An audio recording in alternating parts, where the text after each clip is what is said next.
gusto ko munang ipakita sa inyo yung mga magandang balita po para hindi, kumbaga, hindi kayo nabibiktima nung mga fake news po na ginagawa ng mga DDS at sinasabi ng mga DDS na si Pangulong Bongbong Marcos daw po ay wala namang ginagawa at walang kwentang presidente. Isa po mga kababayan, ito, hakbang tungo sa modern transportation system. Ayan mga kababayan, mga modernong biyahe sa QC gamit ang mga electric bus. Alam nyo po mga kababayan, dati basher po ako ng mga electric na sasakyan. Ayaw na ayaw ko. Sabi ko, nako, yung mga electric na mga sasakyan yan, Tesla, yung mga ganyan. Ayaw ko niyan kasi parang disposable. Pero kapag ka nasubukan nyo na po na gumamit, magmaneho, mag-drive, nako, sasabihin ninyo, bakit ngayon lang ako bumili ng ganitong sasakyan o bakit ngayon lang ako naglipat o lumipat sa ganitong sasakyan? Kasi napaka-conveniente po at napaka-smooth mga kababayan. At panigurado po ako, yung mga electric bus na po na yan, mga Boss Chief Amoser, unang-una, hindi po makaka-harm o hindi po makakapinsala sa ating kalikasan. Pangalawa, mas matipid po mga kababayan, mga Boss Chief Amoser. Pangatlo, kapag ka nasa loob kayo ng mga ganyang sasakyan, komportable para kang ihinehele ni alaga. O di ho ba? Isa pa lang ho yan, mga bossing.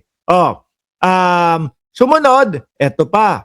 Siyempre, kapag ka sasakyan ang pinag-usapan, konbinyente ka doon sa sasakyan mong bus, konbinyente naman din dapat doon sa mga daraanan. Eto, mga Boss Chief Amoser, mabagal na sistema, mabigat na epekto sa nakaraan, matagal na biyahe dahil sa kulang sa road capacity at dumadaang proseso ng infrastructure problem, congestion sa major road, delay sa development, limitadong access.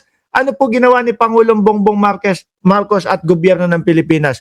Libre yung pagdaan po doon sa Calax, mga kababayan. Ayan, bagong daloy ng biyahe ng Calabarzon. Ang Calax ay nagdurugtong sa mga pangunahing expressway para sa mas maayos na transportation network. Connected regions, faster mobility, mas mabilis nga naman po. Siyempre, di ba?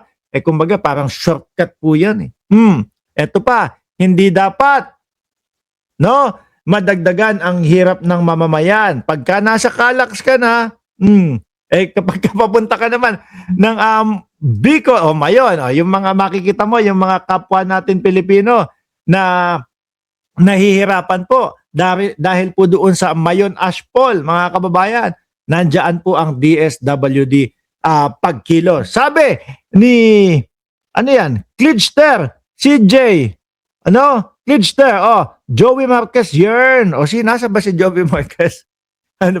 DSWD, agaran po na rumeresponde doon sa mga kababayan natin na apektado ng ashpol po ng Mayon, mga bossing. Di ba?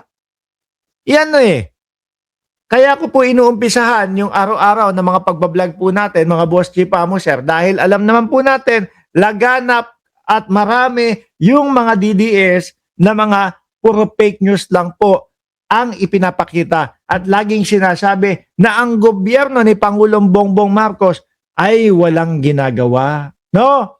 So kapag kayo napunta doon sa mga vlogger na mga DDS na ang tanging hangarin at gawin ay sirain si Pangulong Bongbong Marcos at ang gobyerno ng Pilipinas, ito ang ipagsasampal ninyo sa kanilang mga pagmumukha. No? Hindi tayo papayag na sila yung magwagi. No? Lagi niyong tatandaan, mga kababayan. No?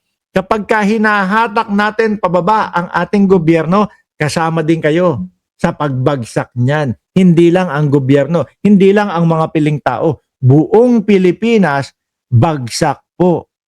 Kaya kung ang ating gobyerno ay gumagawa ng tama, maayos na serbisyo at naglilingkod ng tama sa mamamayang Pilipino, ano ang dahilan para siraan natin sila sa mga kapwa natin Pilipino? Para lang maiupo yung mga iniidolo ninyo. Para lang maiupo yung mga Duterte na eto nga, ang dami-daming mga hindi kayang sagutin. Di ba? Ulitin ko. Ano po?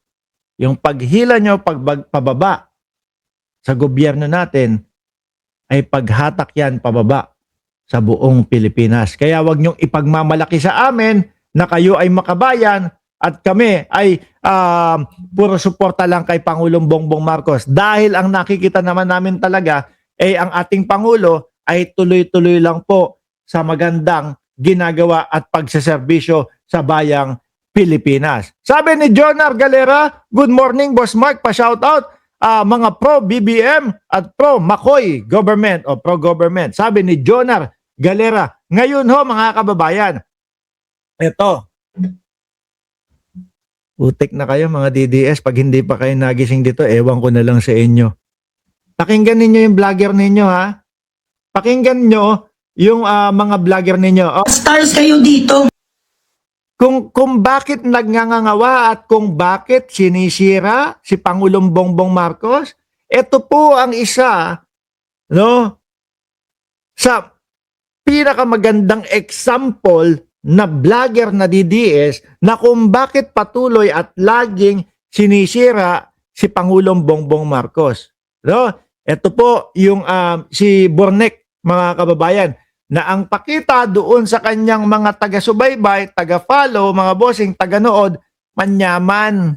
Ano po, pagkarami-raming borloloy dito, pagkarami-raming mga purseras, no? Pagkayaman-yaman daw ho, mga kababayan. May nagsabi pa dito sa akin, Mark, pok-pok yan. Hindi ho ako naniniwala doon. Kung ikaw ho ba, magiging customer, yung ganito pong itsura ng pagmumuka, pipick upin mo po ba? May pipick up po ba, mga kababayan? O, pagpasensyahan nyo na po kung ang inyong lingkod ay mapangmata sa itsura ho. Ano po? Real talk lang tayo. Total naman, kung paano sila mag-vlog, gano'n naman din po. So, ibalik lang natin, mga kababayan. At pansin ko, dito sa vlogger nilang ito, mga boss chief amuser, kapag ka nilatagan mo ng tungkol sa politika at hindi kayang sagutin, panglalait ang ibabalik doon sa dinidiscuss niyang vlogger or whatever. Totoo yung sinasabi ko. Nang lalait pa ho yung mga ganitong muka. Okay, pakinggan nyo ho mga kababayan, mga DDS. Binanata na kayo nung vlogger ninyo. Pakinggan nyo. Magpa-stars kayo dito. Pa-stars muna kayo, araw-araw man kamuya bilat sing iloy ng mga marites. 7 stars yun di puta. Ano ang klase? Mga DDS, naririnig ninyo yung mga pinagsasasabi sa inyo? Kayo yan. Hindi naman kami yan. Ano po? Kasi kami, hindi naman kami nanonood ng live. Nanonood kami yung mga ipinapasa sa amin ng mga video niyan, tapos re-reactionan namin. Kung sino ang sinasabihan niyan, mga DDS, kayo yan. Mga iho de puts daw kayo. Bakit?